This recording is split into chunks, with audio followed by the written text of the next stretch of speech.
Hi everyone, welcome. In today's video we'll be looking at recent auctions on the South African second decimal 1 cent and 2 cent pieces. We all love big coins. I'm not referring to big as in the Australian kangaroo 1 ton gold coin minted in 2012, or these stone coins called rye from the island of Yap that were considered very valuable and are still used to this day for important, often ceremonial transactions. No, not that kind of big. I'm talking about coins like the legendary Veldbond, which was minted in the veld by handcrafted dies in a desperate effort by the Boers to help fund the war. Or a really spectacular rare farthing in mint condition, or that elusive shilling of equal splendor. I'm talking about that kind of big coin. The kind of coins that most of us can only dream of adding to our collections. However, that should not keep you from becoming a numismatist. Some collectors simply collect from pocket change, exchanging existing coins for better ones or just filling the gaps. Even in current circulating coins, the third decimal series, some rarities already exists. The 2011 10 cent piece is one such example. They sell upwards of 100 Rand already.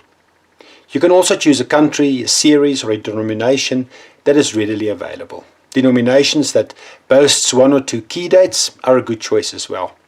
A great South African series to collect is of course the South African second decimal series, and people often ask what these are worth. Usually not much. To give you an idea, DPN and Collectibles handed out these interesting business cards at the Bloemfontein Coin Fair. How cool is that? The point I'm trying to make is that numismatics can be an interesting and dirt cheap hobby as long as you're in the know.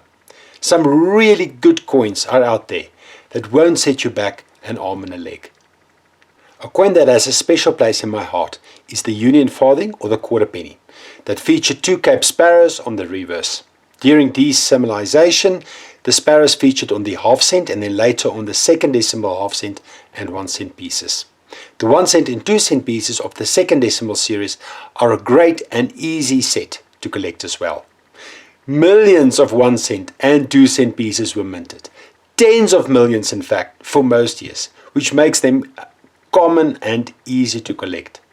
In 1965, 26,168 English 1 cent pieces were minted, of which 24,988 were proof, which leaves 1,180 business strikes. In fact, many English 1 cent pieces being sold as business strikes are in fact impaired proofs.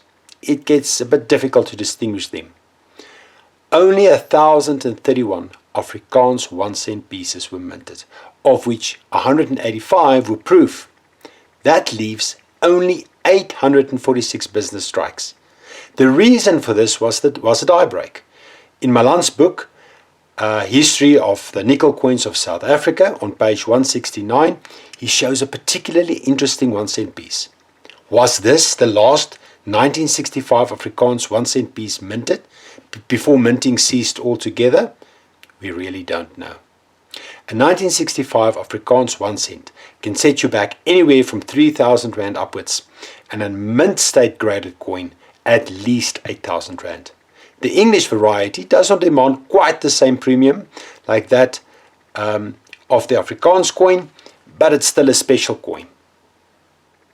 To give you a practical example, recently on the SACCG Facebook group, that's the South African Coin Collectors Group, 3 successful auctions took place. The first 2 were made available by Robert Cronje, offering 2 full sets of 1 cent and 2 cent pieces, bar the 2 1965 1 cent coins of course. The offer included the full set of both the second and the third decimal series. Both of these sets sold for a mere 70 Rand each. The courier costs was probably more. Then on the 28th of May 2023, both the Afrikaans and the English 1965 1 cent coins went on auctions. 2 spectacular high-grade coins. The pair sold for 17,500 Rand. The buyer must be very happy. That's a really good price. Anyway, that's it for this video. Keep well, and as always, the most important rule, happy collecting.